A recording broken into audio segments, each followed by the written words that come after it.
Good evening, everybody. Welcome to our final session for 2020. Welcome to everybody who's a regular, and if there are any new people that are joining us this week, welcome to you. My name is Alan Freedman. I'm Vice President of the Australian Jewish Association, and I am again the MC for this evening. As usual, you will have seen David Adler, President of the AJA, as well as our special guest for tonight, Colonel Richard Kemp, who we will introduce in a moment. Our format will be pretty much as usual. We will chat with Richard for about 30 minutes, at which point we will open up to the audience for a Q&A session. Just a reminder, please signal that you want to ask a question by clicking on the participants icon at the bottom of the screen, and then on the raise hand or green tick icon along the bottom, and that way we can see that you've got a question planned. If you put a question in the chat function, I may see it. Sometimes they get a bit lost in all the conversation. So the chat function is available as usual, so feel free to use it. And as David mentioned, everybody has been muted to prevent those annoying noises during the first part of the session, but we will allow people to unmute themselves for the question time. So to start proceedings, I'm now going to hand over to Michael Bird to formally introduce Colonel Kemp and ask the first question. Over to you, Michael. Thanks, Alan. I'm sure that Colonel Richard Kemp will need very little introduction to this audience. He is a retired British Army officer who served from 1977 to 2006, where he spent most of his life fighting terrorism and insurgency, commanding British troops on the front line of some of the world's toughest hotspots, including Afghanistan, Iraq, the Balkans and Northern Ireland. Most of the last 5 years of Richard's military career was spent in Downing Street as head of the international terrorism team at the Joint Intelligence Committee, where he's responsible for producing assessments on the growing global terrorist problem for the Prime Minister and the Cabinet. Of most interest to us is his knowledge, understanding and appreciation of the Israeli-Palestinian conflict and his appearance in Hugh Kitson's great documentary called Whose Land, which we've talked about quite often. And I think Hugh has joined us in the audience here from the UK today. Hello to Hugh. Richard, thank you for joining us on this AJA Zoom event, and it's great to see you again. Thank you very much indeed, Michael. It's great to be here. And as you reminded me just now, we met before in the Royce Hotel in Melbourne when I was last out here. I think it was in 2018, or maybe it was my previous visit to that. I've forgotten now, but it's great to be with you. And I only wish I could be in person with you in Australia. Well, we hope so soon. Let's hope these vaccines start working. Now, Richard, we'll get more specifically to the Middle East in a moment, but I did want to ask you about the recent report here in Australia, which alleges that a very small number of SAS special forces unlawfully killed unarmed men and children. I want to ask you about two angles here. Whilst we may applaud this openness in a democracy such as ours, do you think that the worldwide attention generated by it may have inadvertently given a big public relations boost to the jihadists, and even China are using this against us politically? Then secondly, regarding our military establishment, threatening to strip military decorations from all our soldiers, even the dead ones. Was this naive and irresponsible and demoralising to our army personnel? The leftist media, even Al Jazeera, has gone to town on this. Was it really a smart move? What do you think? Yeah, I've been following this, this really very, very nasty and unpleasant situation, and we, of course, over in Britain, we've had similar accusations levelled against some of our forces. Very few of them actually have proven to be having any veracity at all. Although, despite that, we've seen thousands and thousands of British soldiers accused of war crimes, undergoing, in some cases, over a decade of investigations and effectively persecution for what they are alleged to have done, which in most cases, I say, turns out to be untrue, in many cases politically motivated accusations brought against them by politically motivated lawyers in Britain and by people in Afghanistan and Iraq who want to who want to attack Britain. And of course, the media coverage surrounding those accusations, which you can imagine what the media in Britain makes of those things, much the same as media in Australia. The media coverage has been exploited by extremists in order to attack the British forces in Great Britain, and in order to motivate and inspire terrorist attack against us and to recruit terrorists. And that's also a situation that we've seen when anti-Israel propaganda is exploited, and accusations, false accusations, mostly against Israeli troops, are exploited by their enemies. And so it's a common theme. I think I do believe that that those people who hate Australia and want to attack Australia and the Australian Armed Forces certainly will seize, if they haven't already done so, will seize on this media coverage. I don't think it's avoidable, though. I think the worst possible situation is when the accusations are wrong, are false, and are politically motivated lies, and that's then exploited. That's then believed and exploited. I think that's the worst possible situation. But when you have a situation in a democracy where soldiers behave in the way that these soldiers are accused to have done, and I believe the government seems to be accepting the veracity of much of it in their latest report, then I think it's simply unavoidable. You just have to accept it. You have to accept the fact that damage has been done. And actually, in this case of genuine accusations against soldiers, the damage isn't really being done by the media. It's being done by it has been done by the soldiers themselves. I think we should also remember, though, and I've worked very closely with Australian Armed Forces over the years, we should also certainly not forget that this is a very small minority of soldiers who took part in recent conflicts. And the overwhelming majority of soldiers behave very, very differently to this, and are highly disciplined, highly trained, motivated troops who have absolutely no record or history of behaving in this way. And that is what should be emphasized where possible when discussing it. But unfortunately, of course, that's not what media want to know about, really. They only want the bad stuff. They don't really want to put it into the right context. And in terms of punishment of troops, I wasn't aware that the Australian government had threatened to withdraw medals from dead soldiers or whatever, but I think obviously it's very important that punishment occurs fairly and, as you know, with the full process of justice, and where necessary is harsh punishment, to not only to punish the individuals but to deter others from carrying out this sort of behavior. But it should not be blanket type punishments, in my view. These punishments should be focused specifically on those people accused of or convicted, should I say, of carrying out the crimes. David. Yeah, David. Okay, look, thank you very much for that, Richard.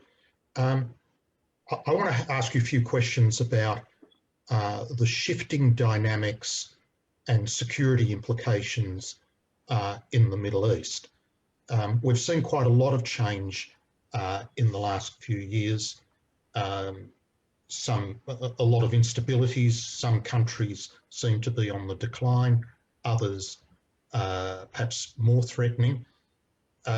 One of the big achievements in the last year has been the Abraham Accords, as you know, a number of normalisation agreements. What's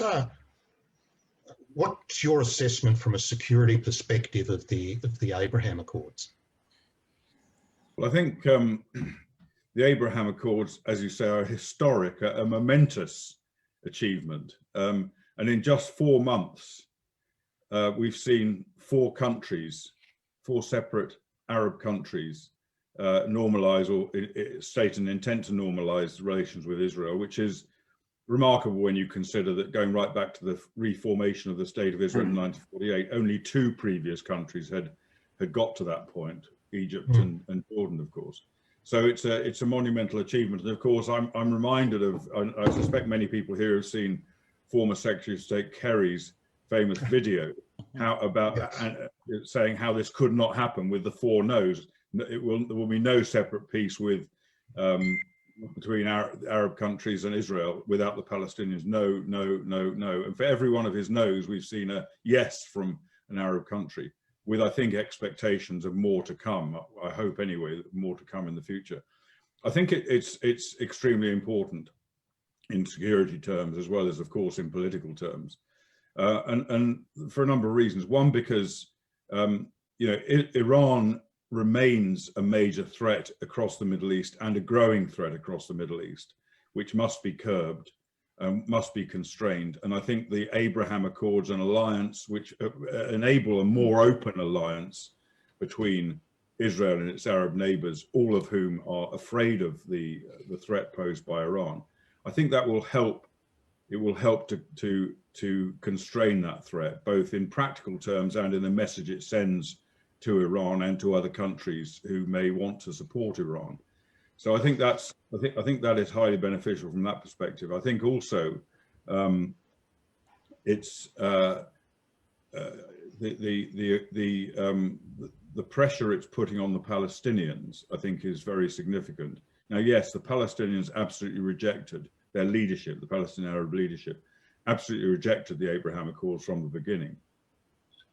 And of course, going back before that, they effectively boycotted the United States of America. I think it began at the time when the US opened its embassy in Jerusalem.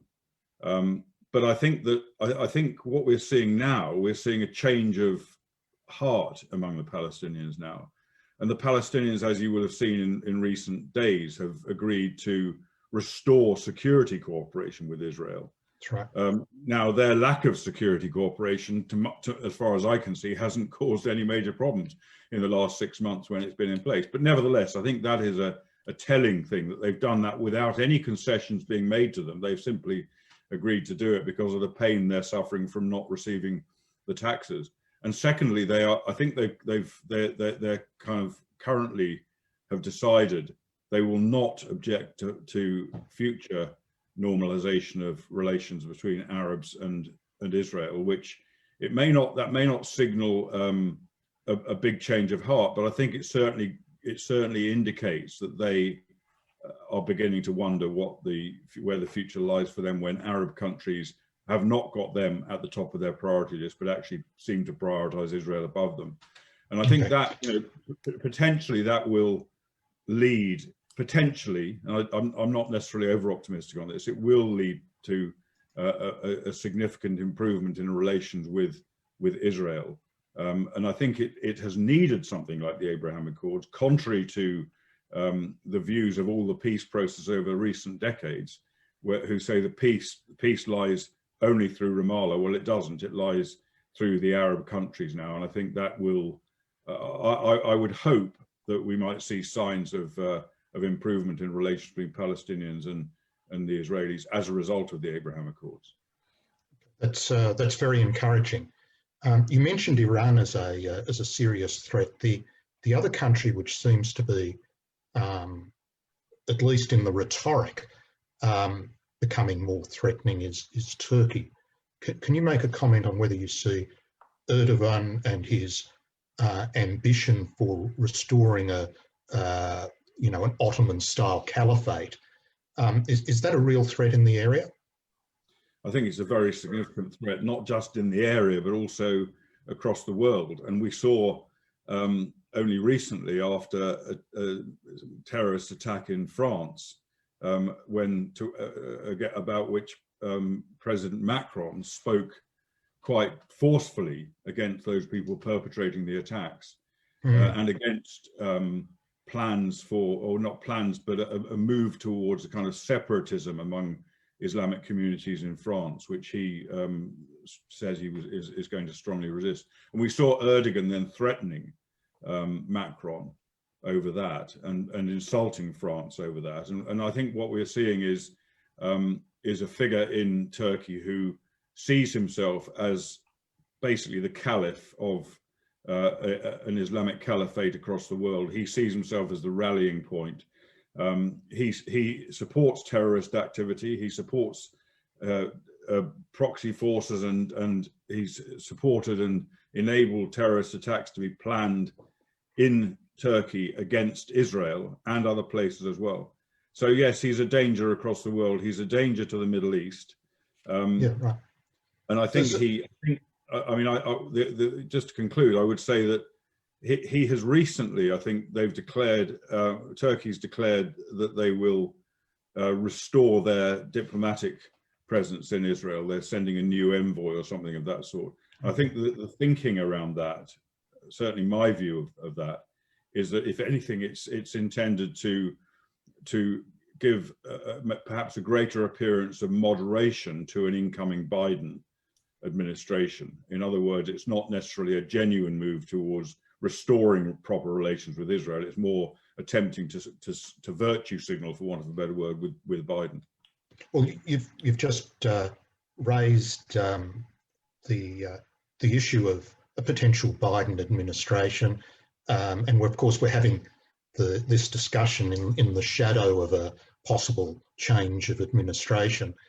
I've looked at some of the threats that we see associated with that, but I'd be very interested in your view, Richard, as to what you think the impact of a Biden-Harris administration might be on some of the things we've mentioned already, the Abraham Accords, relations with Iran, Turkey, potential terrorism in the area, positives, negatives. How do you see it? Yeah, I mean, I may be unusual in having, and I suspect maybe not totally unusual among your audience in the AGAA. And I just should say as well, I'm very, very pleased that you invited me to speak to some of your members. I'm a huge admirer of the AGA and I follow your work closely. But I believe that whatever anyone thinks of President Trump, his character or his policies within the US or anywhere else, I believe his Middle Eastern policies have been extremely successful. And it may be that they haven't all shown immediate success, but I think that they, and I include in that his policy against Iran of maximum pressure. That I mean, people argue the point that that's resulted in, increased enriched uranium in Iran as a direct result of his policy of withdrawing from the JCPOA. And I think that that's a very short-sighted view, a very short-term view. I believe that if he had remained in office and maintained that policy, then we would have seen very positive outcomes as a result of it. We may still do so. We may still do. But I think that, frankly, the Biden administration, I think, has a very different perspective to the perspective of President Trump on the Middle East. And obviously, I don't want to go into and bore your listeners with massive detail on this, but I mean, they have a different worldview. The Biden and Kamala Harris, and also those people that we know will be involved in foreign policy at the moment, have a very different worldview from the worldview of President Trump. And theirs is, I think, much closer to the worldview of President Obama. I don't think it's the same necessarily as President Obama, because I believe President Obama had an ideological opposition to the state of Israel, as indeed, and it probably sounds illogical, but I believe he also had an ideological opposition to the United States of America as in the form it was in or is in. And I don't believe that President-elect Biden does have that kind of ideological opposition. So I don't think we're going to see quite the same policy being played out as we saw under Obama. And I think one thing we should look at, I suspect, and I may be underestimating the man, but I suspect his foreign policy is going to be more driven by the views of his advisors than himself. I suspect he's not probably going to be necessarily personally overactive in this area, and I think we can see that many of his advisors are hangovers from the Obama era, or carryovers from the Obama era. So we can expect to see not only, I think, a desire to utterly reject everything that President Trump put in place, to utterly reject it, but also a desire to restore what Obama put in place and what was lost and what was thrown away under Trump. And I think those are the two things that will motivate, as well as a rather different worldview from President Trump, will motivate the new team coming in. But I don't believe they're going to be able to do very much, to be honest. I think there's too much has changed since the Obama time in so many different ways in the Middle East, including the Abraham Accords, including the results of the maximum pressure campaign against Iran, and various other factors have been in play, including action in Syria by Israel against Iran's attempt to set up a front of attack against them, including the attacks against the nuclear regime that have been taking place. Both cyber attacks and sabotage attacks have been taking place over recent months and years. And all these things, I think, have changed the face of the Middle East in a significant way from what was the case when Obama was there. So I think, you know, I believe Biden's already said or indicated that he will not, for example, attempt to move the embassy back from Jerusalem to Tel Aviv. So that's one thing that's pretty much in concrete. I don't think he would attempt to overturn the Abraham Accords. I think if his administration does not put pressure on other Arab countries to join in, it's possible we might not see more countries joining the Abraham Accords. Maybe some will do it of their own accord, but if he doesn't put pressure, I think that's maybe less likely to occur. Whereas I think if he also takes a similar stance to Obama on the JCPOA and attempts to restore the JCPOA, I think that you know, we're likely to see greater fear among Arab countries, which is probably going to result in more under the table cooperation with Israel, but probably less overt cooperation with Israel and less pressured by the US to do so. There is one thing that's been flagged, a specific policy, and I'm going to show an illustration in a moment because it's been a policy that we have focused on, AJA has focused on from an Australian perspective, and that's foreign aid going to the Palestinian Authority and UNRWA that might find its way into the pay for slay program, either directly or indirectly. And of course, UNRWA has been shown to be an organisation which doesn't teach peace, it teaches hatred and incites terrorism. Just to remind people, I'm going to share an illustration that was part of a campaign that we ran. This is a cover story from the Spectator magazine, the Spectator Australia magazine.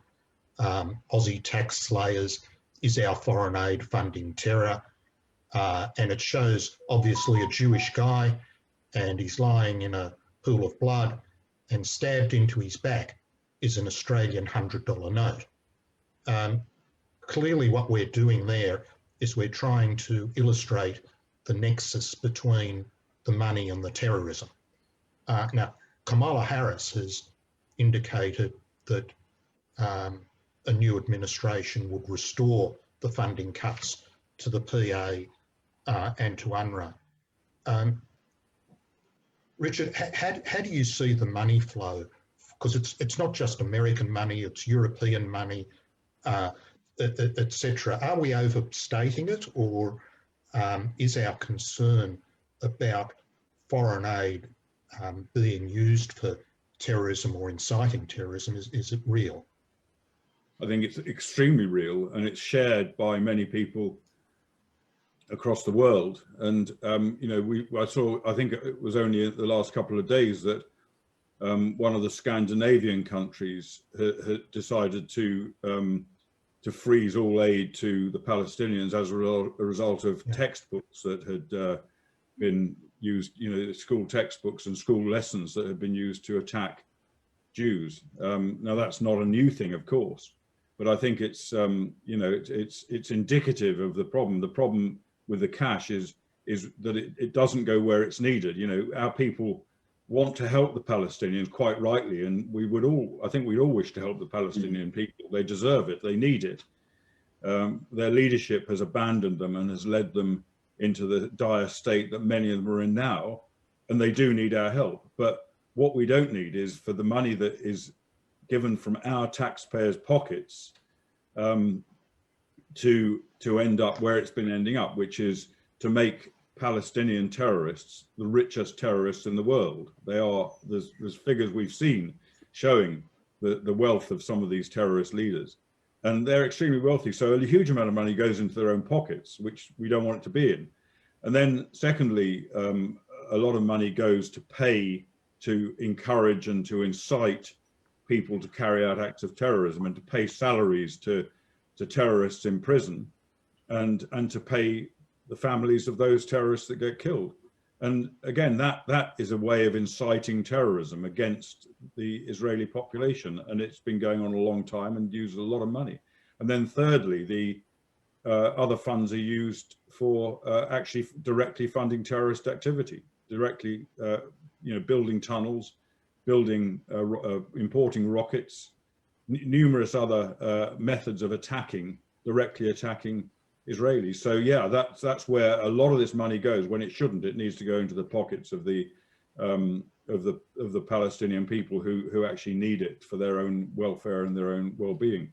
I think I would be concerned. I think probably my greatest concern about what the new Biden administration can do and is likely to do is to restore funding to the to Palestinian terrorism. I think it's a very quick way of signaling to their more progressive supporters that they're on the side against the evil Trump and on the side of the poor oppressed Palestinians. I think they will certainly do that, and it's a real threat.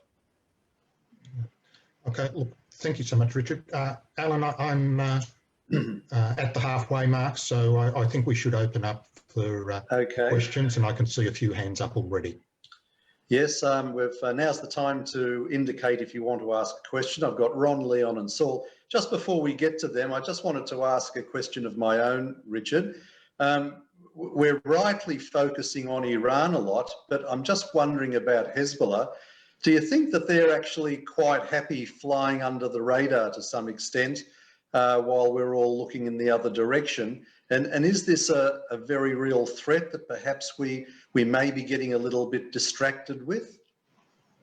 I think Hezbollah remains an extremely potent threat, and they have one thing that if we look at Lebanon, for example, we've one might have expected that with the massive explosion in Beirut port and other events that have occurred, we might have expected Hezbollah to come under pressure. They haven't. Hezbollah does not feel in any way threatened in their control of Lebanon, and I think that's in part due to the absence, despite I think a growing realization among Western countries, European countries in particular, of the reality of what's happening in Lebanon, and the fact that, again, going back to aid money, etc., that's being malinvested in many ways, partly as a result of Hezbollah control of the country. But there hasn't been any real change, I think, in policies and pressure put upon them. So I think they are in a pretty solid position there. I think they can be certain of one thing, and that's that Israel has not forgotten about them. And they, when they're constantly under the microscope in Lebanon and their activities in Syria, and when necessary, they do get attacked by Israel.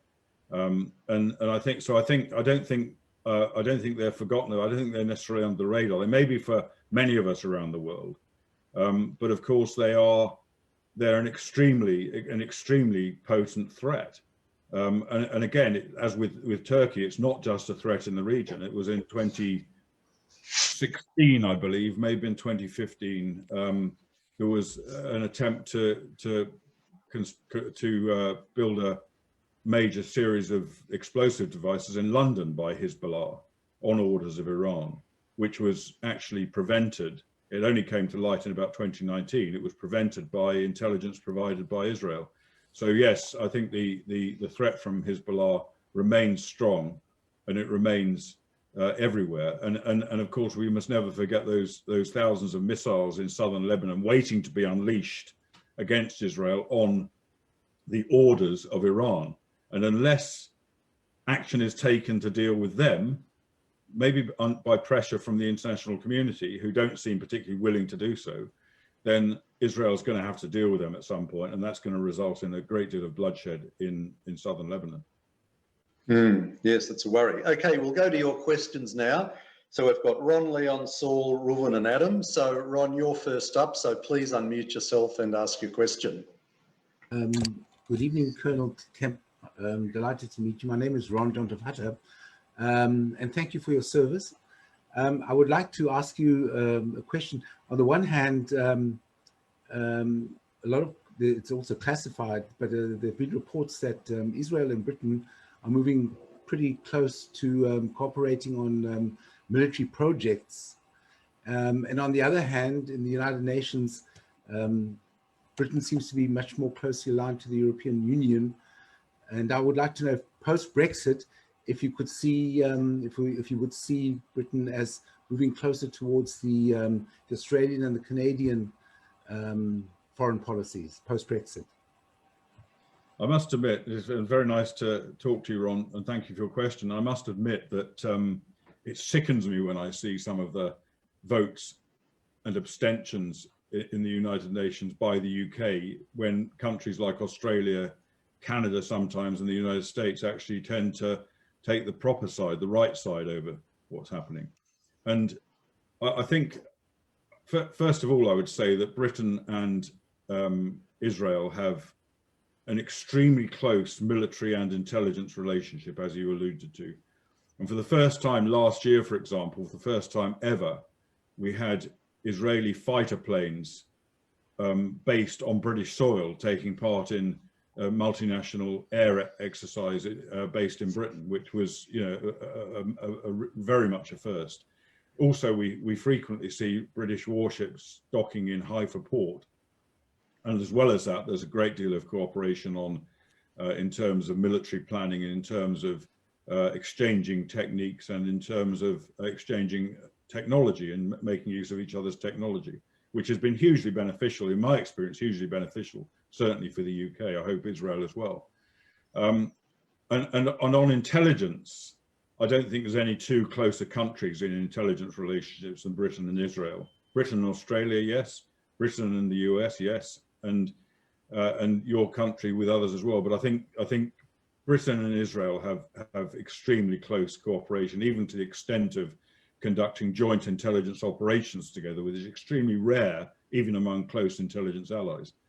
When it comes to the United Nations and other similar bodies, if there are such things as similar bodies to the UN, British policy is governed by an organisation called the Camel Corps, which is otherwise known as the Foreign Office in London. They're nicknamed the Camel Corps because they've got a historic allegiance to Arab countries against Israel.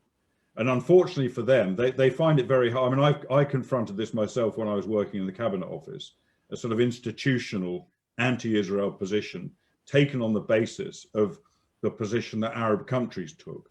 But unfortunately, the Foreign Office don't seem to have kept up with events in the Middle East. They don't seem to have realized that the overt policies of Arab countries have changed. Yet they haven't changed with them, and they still want to side with the other EU countries against Israel in many cases. Now, I think that in part, I believe that at the moment that is due to our real problems we're having currently with extracting ourselves from the EU. I think once we are completely out of the EU, once our agreements and disagreements have been resolved, and they're actually at a sort of key point at the moment, then I think it's possible that British policy will change to an extent more in line with Australia, I would hope. Unfortunately, that's going to have a bit of a negative effect in terms of other EU countries, because I think, although I did say Britain is kind of the Foreign Office seems to be aligned against Israel, I think that maybe been overstating it somewhat, because I think Britain has been a strong supporter of Israel to an extent, and certainly I think has been a positive influence in the EU for Israel. So where other EU countries might have been wanting to take a stronger anti-Israel stance, Britain has modified that stance to some extent. and persuaded them otherwise. With Britain out of the EU, I think it's probably quite likely that that other EU countries will now be even more anti-Israel than they have been up to now. Okay, thank you. Leon, your turn. Leon doesn't have a camera, so please unmute yourself, Leon, and fire away. Good evening, Colonel Kemp. Can you hear me? I can hear you, Leon, very well. Thank you. Yes. Yes, good evening, Colonel Kemp. Look, beyond conjecture, do you know of any hard evidence that can help us understand what on earth motivated Obama and still apparently motivates the Democratic Party to believe that they can appease Iran? Why do they want to empower Iran, which is in effect what that Iran deal did? And if you don't have any of that, if you don't know of the hard evidence, what is your view as to what motivates them to do that? Well, I think, I don't think there's any malignity there at all. I think that President Obama and indeed the members of the Biden team who were on his staff then and supported what he did, I think that the reality is that they actually genuinely believed this was a realistic and achievable foreign policy position to be in. They thought it was the right thing to do. And I think that's probably true of most politicians in most circumstances. Maybe they're misguided, but they don't mean evil by it. I don't think they had any desire to do what actually they did achieve, which was to help promote both Iranian development of their nuclear weapon and also Iranian aggression in the region. But I think when you look back on it, you'll find, I mean, President Obama obviously was going back to sort of 2008 type period. The Americans were deeply worried about an Israeli strike against the Iranian nuclear program. And they clearly did not want that to happen and did not want the conflagration that might follow it. And you can understand why. And a number of times, President Obama made a very clear statement that he was not going to allow Iran to become a nuclear-armed country. And he was absolutely, he said that several times. And of course, part of the reason for saying that was to make it clear to Israel that America was on the same side and there was no need for Israel to take unilateral action. Now, I think President Obama at the same time was certainly unwilling to do anything anything of a military nature to deal with the nuclear device, and he therefore had no choice in his mind other than to opt for a diplomatic solution, which became the JCPOA, the nuclear deal, the deeply flawed nuclear deal, which actually did nothing other than to pave a path to a nuclear weapon for Iran while pretending that it was a way of stopping Iran from getting a nuclear weapon. So I think that was what's behind his thinking, was to be able to present it, and maybe he believed that it would achieve something, to present it as being a way of he's done what he said he's going to do and stopped an Iranian nuclear bomb. We know, in fact, that he hasn't stopped an Iranian nuclear bomb, and I believe that it's highly likely that President Biden will, President-elect Biden will attempt to go back to the JCPOA, and I'm sure what he'll be saying is, we will return to the JCPOA. And we will then from there try and negotiate with the Iranians a better deal, because he recognizes the deal is flawed for various reasons. And I think once he gets himself into that position, he'll be stuck with the JCPOA, because there's no way the Iranians are going to make greater concessions once they've had the sanctions lifted and the JCPOA restored to them. I think by far the best policy option for him would be to refuse to return to the JCPOA until it was renegotiated in a much more effective way to prevent Iran getting a nuclear device, to deal with the ballistic missile issue, and to constrain Iran's regional aggression. But frankly, I think that is an unlikely thing he's going to do. I think he's going to make the big mistake of rushing back to the JCPOA. Okay, Saul, your turn. Please unmute yourself.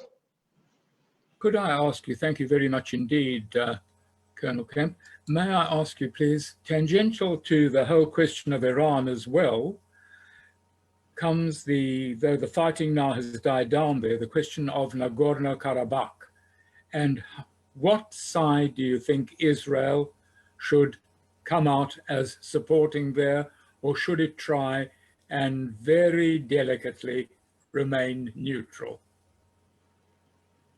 Well, I think I think the reality is that Israel is pretty much clearly on the side of Azerbaijan, and they've been a supporter of that country for quite a long time in terms of supplying military equipment and other cooperation with them. So I think that's the reality, and I don't think that's very likely to change. As it happens, Turkey is on the same side with Israel, which you could argue is good and bad. But if you perhaps hope that that relations might be restored between Israel and Turkey, then having things like that in common may not be a bad thing. And equally, we've seen, I think, in Syria, we've seen common interests between Israel and Turkey in Syria.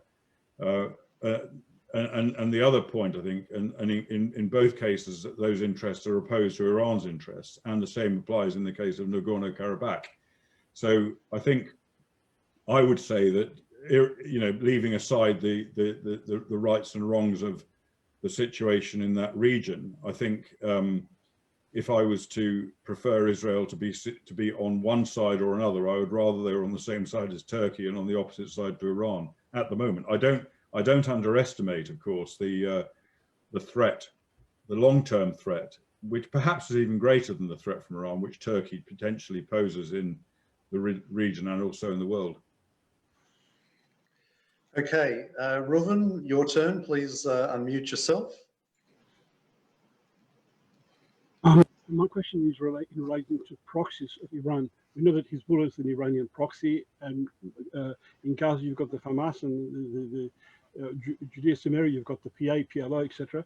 So there's been on hold for a long time now a push to regulate the Judea Samaria under Israeli law for security reasons, and also the PA is never going to agree with it, but it'll be for the benefit of the population over there anyway. So what's your opinion on the situation over there in regard to this? I mean, Israel was, I think, in, if you're talking what I think you're talking about, Israel was in the process of, and was pretty much on the cusp, I think, of exerting its sovereignty over the whole, or not the whole of Judea and Samaria, but the areas of Judea and Samaria that have a majority population, is a Jewish population, with only a marginal Arab population in those areas. And Israel made the choice not to do that in order to achieve the Abraham Accords, because one of the conditions, I think, of the UAE taking on the Abraham Accords was that sovereignty was not imposed by Israel, and so obviously it was no doubt for the Prime Minister of Israel it was a difficult choice to make, but he effectively opted to maintain the status quo in Judea and Samaria, I think, in the hope that in future there could be a better accommodation made by the Palestinians, with the benefit of actually having the Abraham Accords. So if he'd have gone for sovereignty in Judea and Samaria, and or if he'd gone for sovereignty in Judea and Samaria, then there would not have been the Abraham Accords, and I think he found those strategically more significant for Israel. So, and I mean, as far as I'm concerned, looking at it from a security perspective, I think he probably made the right decision there. Okay, we'll go to Adam, and after that we've got Ivo. Now, Ivo, you appear not to have a microphone. I've got a question. My question is, sorry. Hang on, just a moment, Adam. Ivo, you don't appear to have a microphone plugged in, so not sure how we're going to get your question, but have a look at it. In the meantime, we'll take Adam. Okay, Adam, off you go. My question, under a Biden administration, I'm sorry, I've just got my ear plugged in, sorry. Under a Biden administration, could you please explain to me how Israel can still trade and have economic and defense relations with the United States? Well, I think, first of all, I don't believe that a Biden administration is going to be opposed to Israel. And I think that even if you compare it to the Obama administration, under which relatively normal relations were maintained between Israel and the United States, not relatively, very normal relations, I think that there isn't even that degree of opposition to Israel that Obama maintained. So I don't think the US and Israel are going to be in anything other than a normal international relationship. And actually, I'm sure that the US policy objectives of President Biden will be very similar to many previous US presidents in relation to Israel, in as much as they will want to maintain Israel's military edge in the region. They will want to continue to give military support and other forms of support to Israel as well. I think that's probably a pretty common perspective, and I think that will be maintained. So I don't think there's any reason to fear for the overall Israel-US relationships. I think the one area where there will be problems, if, as I've suspected, Biden will attempt to go for a simple reimposition of or rejoining the JCPOA and lifting sanctions against Iran, I think Israel will come into conflict with the US in that area. And when I say conflict, I mean there will obviously be very strong opposition to a move like that from the Israeli Prime Minister. Certainly while Netanyahu is the Prime Minister of Israel, that will be the position that he, I believe, will take. But I don't think, I think the US will remain Israel's strongest friend in the world. Maybe you could argue Australia is the stronger friend, but certainly the US is the most powerful and most significant, I think, friend of Israel, and will remain so. Yeah, thank you. Now, Ivo, you've got your hand up, but I don't see that you've got a microphone. But if you have, please unmute yourself. We'll give you a moment just to see if you have, and then ask your question. Doesn't look like it. Just before we've got a question from Hugh, but just before we do that, Richard, we've seen a couple of fairly major assassinations in Iran over the last, 12 months. Does this help the situation? What's the real effect of this happening? I mean, first of all, the elimination of Qasem Soleimani which of course was carried out by the Americans in Iraq. He was probably the second most important person in the Iranian regime, and he was responsible for the killings of many people around the region and around the world, and including British and American and perhaps even Australian soldiers in Afghanistan and Iraq. He was a very powerful figure who was actually at the root of many of the evils that Iran was perpetrating around the world. So I think his removal was very important in terms of actually clipping the wings of Hezbollah, of IRGC and Hezbollah, which he of course controls. But then at another level, I think his elimination significantly undermined the credibility and the plausibility of the Iranian regime. And of course, we've seen many protests in recent months against the regime from within. And I think what that did, and also the subsequent events to his killing, all weakened the regime dramatically. And the regime is under great threat today, I think, not just economically from the perspective of the sanctions that have been imposed on it, but also from the fact that it seems incompetent. And its incompetence was underlined again by the killing of the nuclear scientist. I can never remember how to pronounce his name, but anyway, by the killing of the nuclear scientist, which some people have argued was illegal. Well, I would argue it was not illegal. They say that it was illegal because he was a civilian and a non-combatant. Well, actually, he was a brigadier general in the IRGC, and which is a designated terrorist organization. And not only that, but he was also the absolutely key player in developing a nuclear weapon system, which is avowed to be used to destroy the Jewish state, among other things. So I would argue that his killing was perfectly legal. Obviously, different people have different perspectives. But in addition to the damage that will have done to the nuclear program, and it certainly will have done damage to the nuclear program, because his expertise and his knowledge was unrivaled in Iran.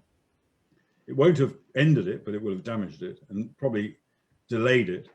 But also, as with Soleimani's killing, it undermined the regime. It showed that the regime was incapable even of protecting one of its most valuable scientists. And so I think, again, as with some of the sabotage attacks we've seen on the Iranian nuclear program in recent months, and various other things, I think it sort of builds up a cumulative grinding down of the Iranian regime, which maybe one day will result in regime change from within in Iran, as well as other factors like the sanctions. If they were maintained, that would probably help towards that position as well. Yeah, and it sort of your answer sounds as if there's a big psychological component to removing these two guys. And I guess I was really asking, were they so good, so irreplaceable that physically, literally, they just Iran's interests just couldn't move ahead without them? I think that's not that. I don't think I would agree with that point. I think Iran's interests certainly can move ahead without them, and they both have been replaced already. But I think they were both, it was damaging. I mean, Soleimani in particular, in terms of the overall Iranian foreign military position, and that was his role really, in charge of the Quds force, which effectively was responsible for planning and coordinating Iranian operations outside the country against their enemies in various different places, like Syria, like Lebanon, like Israel itself, Yemen, Iraq, various other countries, as well as across the world. And I think he was a very, very talented individual. He made a strategic misjudgment in diverting so many assets into his military campaign, which damaged, I think, severely damaged the Iranian economy, and is understood by Iranian people to have done so, which is why he was actually so unpopular. But he was a very talented man. His loss would have been a great blow to the IRGC in Iran, likewise the scientists. But in neither case do I believe that they were, as with anybody, were completely irreplaceable and ended Iran's malign intentions. Sure. Okay, we've got Hugh and then Mike, and that might just about take us up to time. So Hugh, please unmute yourself. I just want to ask a question which I saw in the chat near the beginning. Do you think that Turkey should be kicked out of NATO? And would it be good or bad for Israel if Turkey was kicked out of NATO? Thank you, Hugh. I wouldn't like to see it happen, to be honest. I would prefer it not to be kicked out of NATO. I think if Turkey continues down the path it's going, it probably will have to be, I think. But it is such a fundamentally important element of NATO. Of course, it does, Turkey does represent that kind of join between Europe and the Middle East. And it also has extremely powerful armed forces, and can be, and has been in the past, can be a power for good. I think under Erdogan, it is a power for very, very, very bad things. And I would suspect, and obviously we don't have crystal balls, but I would suspect that Erdogan will want to continue down the same path as he's going now, which will probably ultimately result in, even if it's not a formal split between NATO and Turkey, actually ends up in that way, so that Turkey becomes a perhaps much less of a significant figure within NATO, but maybe remains at least informally as a member, perhaps along similar lines to the relationship that France and NATO had some years back. So that I think is a possible situation. in terms of good or bad for Israel, I don't actually think, can't really think of any reason why it would make a great deal of difference whether Turkey remains in NATO or not in Israel, from Israel's perspective. I think the important thing there is the the bilateral relations between Israel and Turkey. I think whether Turkey goes or stays from NATO, I think Israel will retain its pretty close relationship with NATO, and there is one. It's not a formal member, but of course there is a close relationship between Israel and NATO, which will, I think, remain. Okay, we've got Mike, and then we'll squeeze Ian in. So quickly, Mike, please unmute yourself and ask your question. Thank you, Richard, for your evening tonight. It's very interesting. I just wanted to ask about the Five Eyes countries. As you know, they are forming up a pretty strong coalition now against the Chinese influence. But there have been rumors that India and Israel are going to be somehow attached to those Five Eyes. Can you shed any light on that? Sorry, what was the question? Can I do what? Can you shed any light on that? Right. No. I think. I mean, the Five Eyes, for those who aren't aware, is essentially it's a long-standing and very close intelligence relationship between Britain, the United States, Australia, Canada, and New Zealand. And under the terms of that, it's not just sharing intelligence, it's also collectively generating intelligence and carving up areas of the world to particularly focus on. When I was working for an organization called the Joint Intelligence Committee in London, I worked personally very closely with representatives of each of those Five Eyes, including Australia. And it was an extremely valuable organization, remains an extremely valuable organization in terms of our collective security and understanding of the world. I think if other countries are to join, I would say I can't think of any better countries to join the Five Eyes than Israel and India. And I mean, in terms of Israel in particular, it really is almost by default a member of the Five Eyes, not quite perhaps, but certainly the relationships between any of those countries and Britain and Israel were not much different. There was very little difference, and often Israel is a party to Five Eyes intelligence where other countries are not.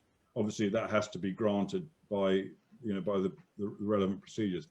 But I would say, yeah, I would put, from a perspective of somebody who actually has been deeply involved in all this, I would welcome the idea that Israel in particular, and also India, join the alliance. And I think it's so important today because I think dealing with a country like China, alliances are absolutely vital.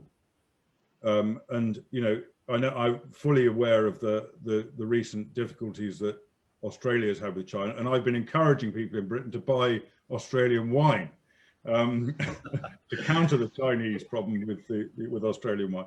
But not that necessarily that will have a major impact on its own.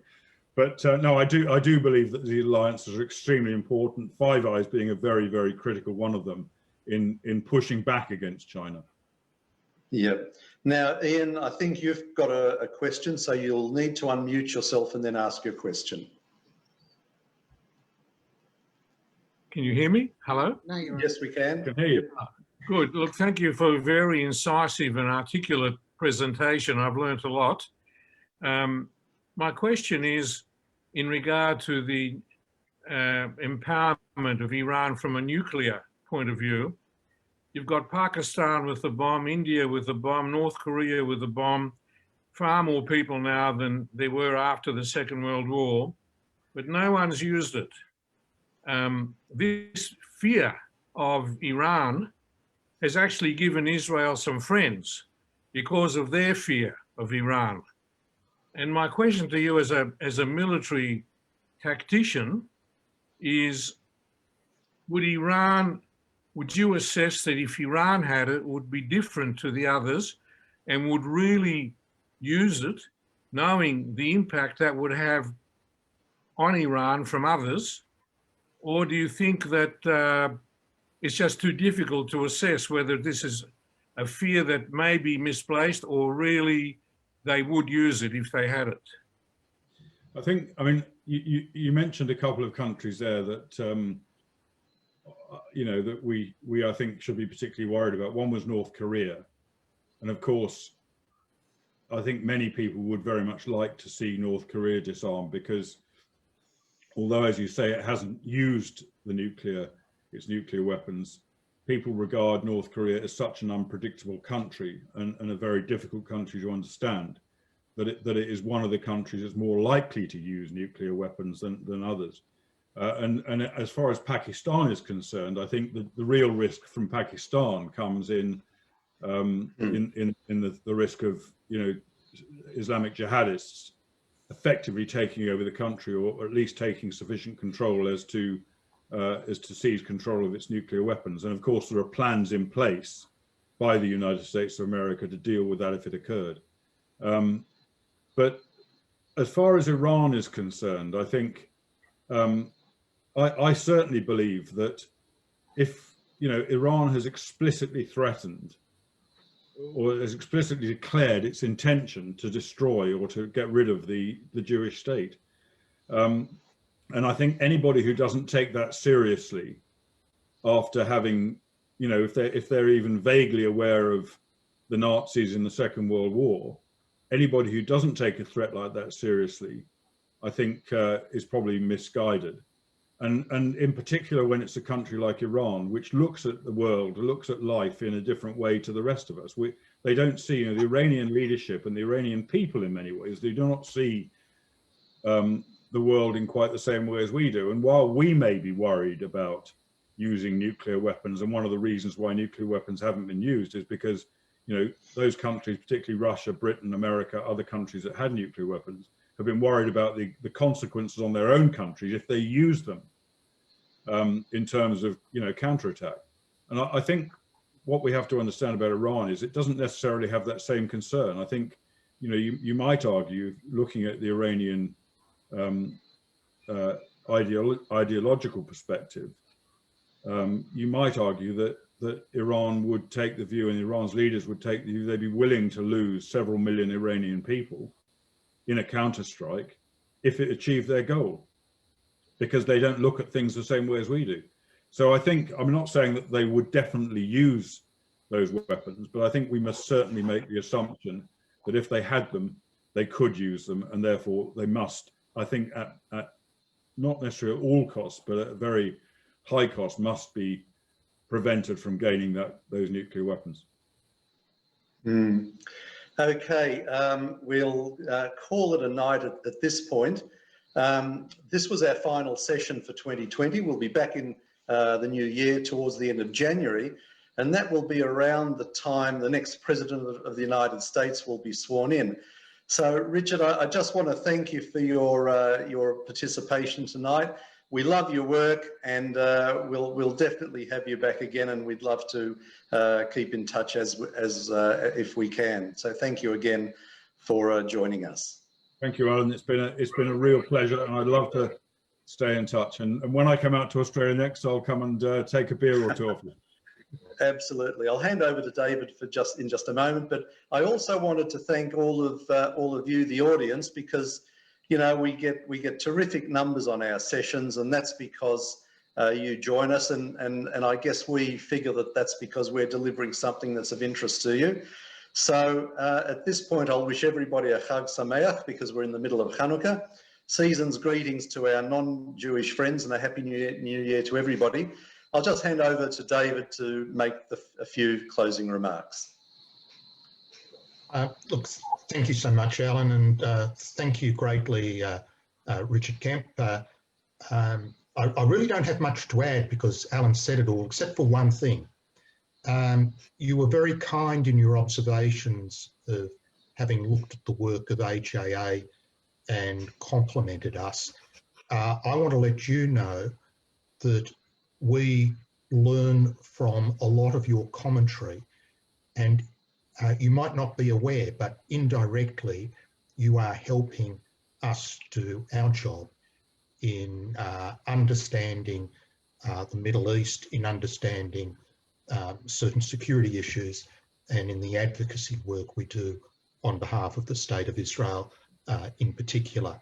So indirectly, you are adding value to AJA as well, and I hope that we can maintain the communication and the relationship and build on it further in 2021. So thank you, everyone. And Alan, I think it's time to call it a good night. Okay, thanks again, Richard. Lovely to have you with us. Thanks, everybody. At this point, we'll say goodbye and look forward to seeing you all again in the new year. So for now, it's good evening to you all. Bye for now.